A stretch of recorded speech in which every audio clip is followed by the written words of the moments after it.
नमस्कार, मैं सिकंदर खान और आज हम मिक्स वीडियो की श्रेणी में अगला वीडियो कर रहे हैं। तो चलिए शुरू करते हैं।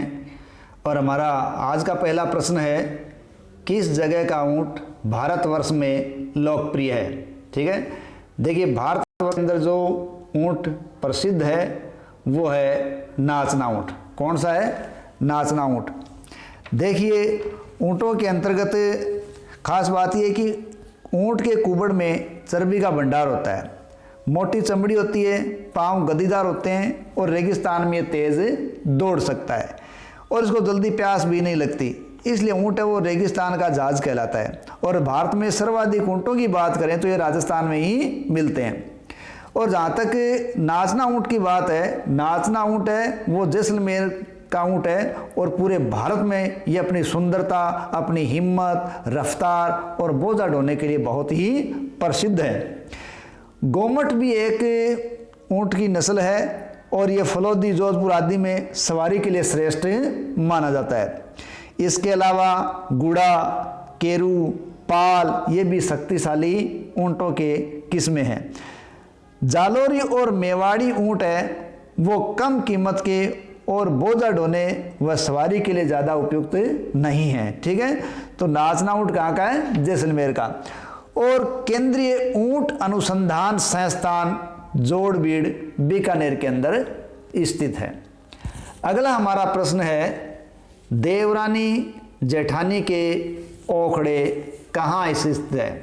ठीक है, तो देवरानी जेठानी के जहाँ तक ओखड़ों की बात है वो विमल शाही मंदिर में स्थित है। ठीक है, तीसरा प्रश्न है हमारा, प्रतापगढ़ का प्राचीन नाम क्या था। ठीक है, प्रतापगढ़ के जहाँ तक प्राचीन नाम की बात है तो प्रतापगढ़ का प्राचीन नाम है कांठल। क्या है? कांठल। देखिए प्रतापगढ़ है वो राजस्थान का 33वां जिला है। अपन जानते हैं कि राजस्थान में 33 जिले, अंतिम गठित जिला प्रतापगढ़ ही है। ठीक है, तो हम इसके बारे में थोड़ी चर्चा कर लेते हैं कि प्रतापगढ़ है 33वां जिला है जो 26 जनवरी 2008 को राजस्थान के 33वें जिले के गठन में रूप में सामने आया और 1 अप्रैल 2008 से इसने कार्य शुरू किया था। ठीक है, और ये जो प्रतापगढ़ है वो प्रतापगढ़, धरियावाद, छोटी सादड़ी, अरनोद और पीपलखूंट 5 तहसीलों को लेकर मिलाया गया। अब प्रतापगढ़ है वो चित्तौड़ से लिया गया, छोटी सादड़ी चित्तौड़ से लिया गया, अरनोद चित्तौड़ से लिया गया, ये 3 तहसीलें चित्तौड़, और धरियावाद है वो उदयपुर से लिया गया और पीपलखूंट बांसवाड़ा से ली गई तहसीलें। तो 5 तहसीलों से मिलाकर प्रतापगढ़ का गठन किया गया था। प्रतापगढ़ का जो प्राचीन नाम है वो देवलिया था। ठीक है, जो देवगढ़ साम्राज्य की राजधानी रहा है। जिले के दक्षिणी भाग के अंदर माही नदी का प्रवाह क्षेत्र है और उस प्रवाह क्षेत्र को ही क्या कहा जाता है? कांठल। और यही प्रतापगढ़ का प्राचीन नाम प्रसिद्ध रहा है। ठीक है, एक बात ध्यान रखें, राजस्थान में सबसे ऊंचा जो स्थल है वो माउंट आबू है और माउंट आबू के बाद कांठल या प्रतापगढ़ का ही नाम आता है। जो दूसरा ऊंचाई पर शहर कौन सा हो गया? प्रतापगढ़। और जाखम बांध जो राजस्थान में सबसे ऊंचा बांध है, 81 मीटर ऊंचा बांध, वो कहाँ है? प्रतापगढ़ में ही है। काकाजी की दरगाह जो कांठल का ताजमहल कहलाती है वो कहाँ है? प्रतापगढ़ के अंदर है। प्रसिद्ध गौतमेश्वर तीर्थ है वो भी प्रतापगढ़ का है। इसके अलावा सीता माता अभ्यारण्य ये भी प्रतापगढ़ के अंदर 1/3 क्षेत्र को लिए हुए है और सीता माता अभ्यारण्य है वो उड़न गिलहरी और उड़न छिपकली आदि के लिए पूरे भारत भर के अंदर प्रसिद्ध है। ठीक है, अगला हम प्रश्न देखते हैं, लकड़ी पर निर्मित चित्र क्या कहलाते हैं। ठीक है, तो जहाँ तक लकड़ी पर निर्मित चित्रों की बात है वो कावट कहलाते हैं। देखिए कहीं कावट लिखा जाता है, कहीं कावड़ लिखा जाता है। ठीक है, तो वो क्या कहलाएंगे? कावट या कावड़ के नाम से जाने जाते हैं। ठीक है, और ये जो कावट या कावड़ है वो एक मंदिर नुमा काठ की कला करती है और जिसके साथ कावड़िए भाट है वो विभिन्न धार्मिक कथाओं का वाचन करते हैं। और यह एक चलता फिरता मंदिर है। कावड़ वाचकों को भाट कहते हैं। कथा वाचन के साथ साथ कावड़ के जो कपाट हैं वो खुलते रहते हैं। कावड़िया भाट कावड़ पर चित्रित कथा पात्रों पर मोर पंख की सहायता से पढ़ता रहता है, सुनाता रहता है, वाचन करता रहता है। वो मोर पंख से स्पर्श करता है और वाचन करता है। कावड़ बनाने का कार्य चित्तौड़गढ़ जिले के बस्सी क्षेत्र में खेरादी जाति के लोगों द्वारा प्रमुखता से किया जाता है। और यहाँ मांगीलाल मिस्त्री है, वो कावड़ निर्माण के बड़े सिद्धस्त कलाकार हैं। और राजस्थान के ग्रामीण अंचलों की बात करें तो राम जी की कावड़ काफ़ी लोकप्रिय है। अगला हमारा प्रश्न है, रमकड़ा उद्योग कहाँ का प्रसिद्ध है? ठीक है, देखिए रमकड़ा उद्योग की बात करें तो ये गलियाकोट डूंगरपुर का प्रसिद्ध है। कहाँ का प्रसिद्ध है? गलियाकोट डूंगरपुर का। देखो यहाँ रमकड़ा उद्योग है क्या? देखो घिया पत्थर या सोप स्टोन के तरासे हुए खिलौने रमकड़ा उद्योग के रूप में प्रसिद्ध है। और ये जो गलियाकोट है वो दाऊदी बोहरा संप्रदाय का एक केंद्र है और सैयद फखरुद्दीन की यहाँ दरगाह के लिए गलियाकोट पूरे भारतवर्ष में प्रसिद्ध है। अगला हमारा प्रश्न है, कालबेलियों का प्रसिद्ध नृत्य कौन सा है? ठीक है, देखिए कालबेलियों के जहाँ तक नृत्यों की बात है तो कालबेलियों के कई नृत्य हैं। ठीक है, उन कई नृत्यों के अंदर यहाँ प्रसिद्ध है, उनमें संकरिया, इंडोनी, पणिहारी, बगड़िया आदि कालबेलियों के नृत्य हैं। तो यहाँ जो संकरिया है वो कालबेलियों का नृत्य है।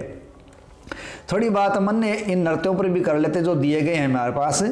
देखिए गिंदड़ है वो शेखावाटी का एक लोकप्रिय नृत्य है जो होली पर पुरुषों के द्वारा किया जाता है।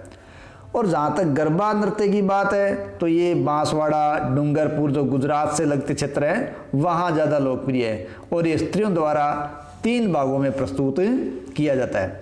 गरबा है वो नवरात्रि की समाप्ति के बाद ही समाप्त होते हैं। और ये गुड़ला जो नृत्य है, देखिए मारवाड़ में होली के अवसर पर गुड़ला नृत्य किया जाता है। इसमें जो बालिकाएं हैं वो सिर पर छिद्रित मटके रखती हैं और उन छिद्रित मटकों में दीपक रखा जाता है। इस प्रकार का ये नृत्य मारवाड़ में प्रसिद्ध है। अगला हमारा 22वां प्रश्न है, बूंदी शैली में किस वृक्ष का सर्वाधिक प्रयोग हुआ है? देखिए जो चित्रकला की राजस्थान के अंदर अलग अलग शैलियां हैं और अलग अलग शैलियों के अंदर अलग अलग वृक्षों का इस्तेमाल किया गया है। और जहाँ तक बूंदी शैली में वृक्षों की बात है तो बूंदी शैली में खजूर का वृक्ष है वो ज़्यादा काम आया है। देखिए थोड़ी सी बात करें हम उदयपुर और नाथद्वारा शैलियों में तो वहाँ कदम्ब के वृक्ष है उनकी प्रधानता दिखाई गई है। लेकिन जोधपुर बीकानेर के वृक्षों में आम मुरकुम गए। ठीक है, जोधपुर शैली बीकानेर शैली में क्या है? आम। इसी प्रकार किशनगढ़ शैली में प्रसिद्ध चित्र है वो किसका है? केले का है। तो कोटा बूंदी का क्षेत्र है उनमें जो शैली है उसमें खजूर का प्रमुखता से अंकन किया गया है।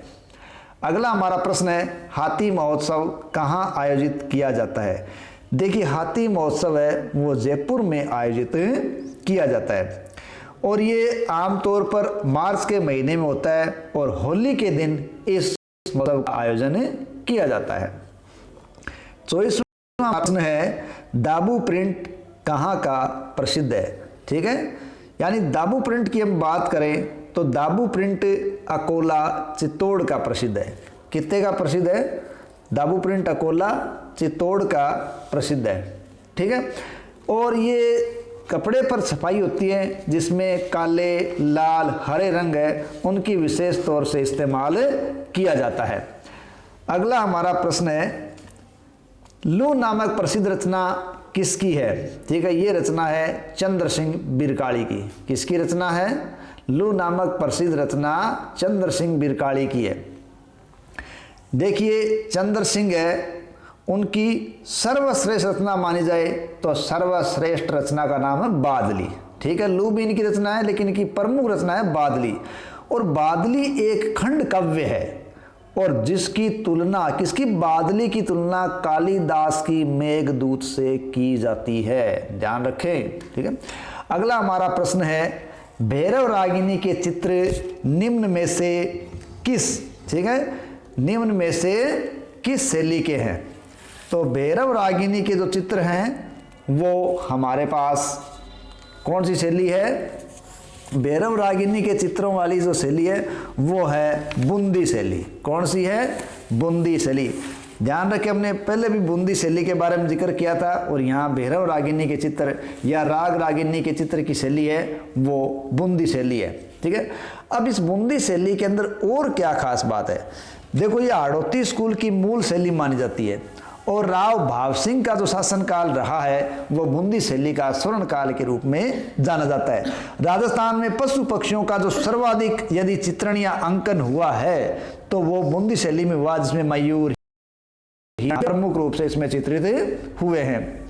बूंदी शैली के अंदर जैसे राग रागिनियां हैं, ठीक है, भैरव रागिनी, ऋतु वर्णन, 12 मासा, नायिका भेद, रसिक प्रिया, कार के दृश्य, हाथियों की लड़ाई, घुड़दौड़ आदि इसमें विशेष रूप से दर्शाए गए हैं, और हरे रंग की प्रधानता इसके अंदर विशेषकर देखने को मिलती है, ठीक है।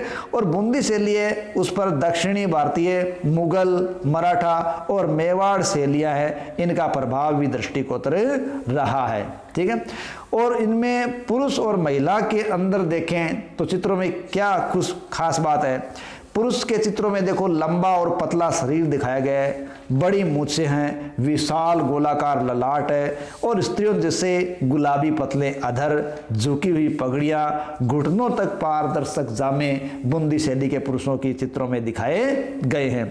जबकि महिला की बात करें तो तनवंगी नारियां, आम्रपर्ण के समान आंखें, गोलाकार चेहरा, पीछे झुकी हुई चाबुक या चिबुक, छोटी गर्दन, लंबी बाहें, ये प्रमुख रूप से चित्रित हैं। लाल चुनरी, पारदर्शी वस्त्र पहने स्त्रियों का सुंदर चित्रण यहाँ देखने को मिलता है। इसके अलावा बूंदी के जो दुर्ग है उसके पास ही बूंदी के शासक राव उमेद सिंह द्वारा चित्रशाला का निर्माण भी करवाया गया, जहाँ विविध चित्रों का एक संग्रह है वो दर्शाया गया है, ठीक है।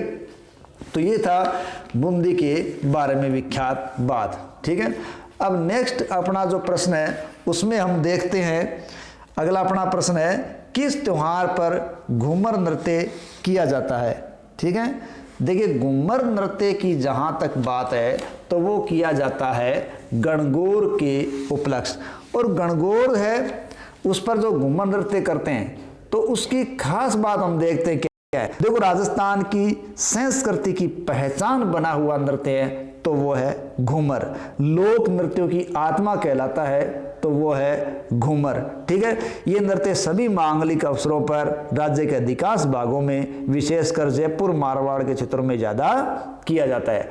और ये जो घूमर है वो घूम शब्द से बना है और इसका मतलब होता है लहंगे का घेर। घूमर में महिलाएं घेरा बनाकर घूमर लोकगीत पर की धुन पर नाचती है, और बालिकाओं द्वारा किया जाने वाला घूमर नृत्य वो झुमरियों के नाम से भी जाना जाता है। इस प्रकार नृत्यों की आत्मा या नृत्यों का सिरमौर है तो वो घूमर है जो विशेषकर गणगौर के अवसर पर किया जाता है, ठीक है। अगला हमारा प्रश्न इसमें हम देखते हैं, ब्लैक पोट्री के लिए प्रसिद्ध है, ठीक है। देखिए राजस्थान के अलग अलग क्षेत्र अलग अलग काम के लिए प्रसिद्ध है, तो यहाँ ब्लैक पोट्री की बात आ रही है।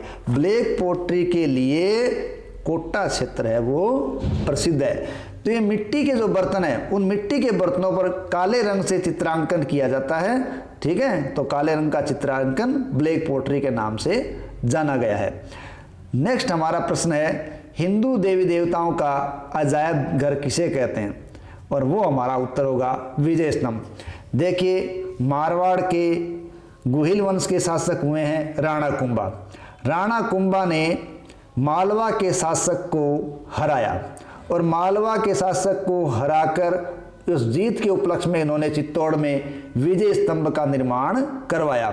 इस विजय स्तंभ पर अनेक मूर्तियों का खजाना है या बहुत सारी मूर्तियां अंकित है, इसलिए हिंदू देवी देवताओं का अजायब घर के नाम से विजय स्तंभ को जाना जाता है।